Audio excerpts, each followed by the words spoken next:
Hey everybody, Mike Prill here for the Digital Transformation Project team, and this is a high-level overview of the EMS Phase 2.0 video series that we put together specifically for mobilization and operations. So this is a presentation that we will make available to you guys, and you have the ability to kind of zoom in and out of the different levels of information, and each one of these levels is probably going to be its own separate video. But you can see we start with an overview, where we can talk about the new unified interface. There's a lot of new vocabulary to learn. There's different ways that the various entities that we build kind of interrelate and how they nest together. And then of course there's always more resources available at the actual Digital Transformation Wiki, which is linked here as well.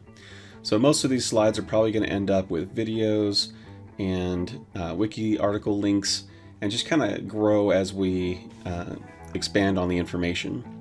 So we've got three high-level things that we built into the mobilization and operations portion. One is mission planning, one is mobilization, and the last is the beginning of the operational execution piece.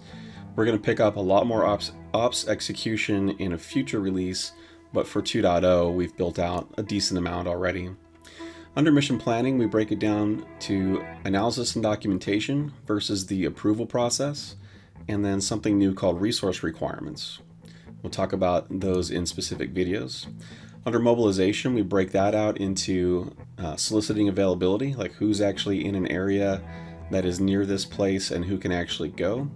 We then match up our resource requests with the people that said they can go in order to allocate resources, and just kind of make sure that we have all the right people, all the right capabilities that we need before we do the op. And then of course, once the op board's approved, we're going to go ahead and dispatch resources as needed as well.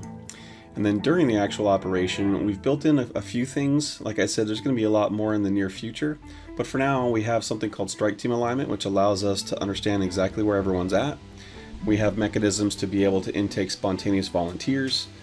We have a new thing called a deployment record, which is how we're going to be able to track what everyone has done on an operation.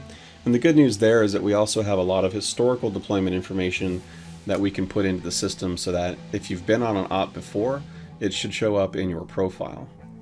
And last but not least, we built in the Frago mechanism so that people can make changes to anything that's already been approved. So in summary, there's lots of new videos. We chose at this point to not remake the Phase 1 videos for things like events and contact management, just because that part of it hasn't changed too much. The look and feel has changed because of the unified interface, but other than that, it's all the same information behind the scenes. So thank you in advance for your time. Feel free to skip to the next video, and we'll see you there.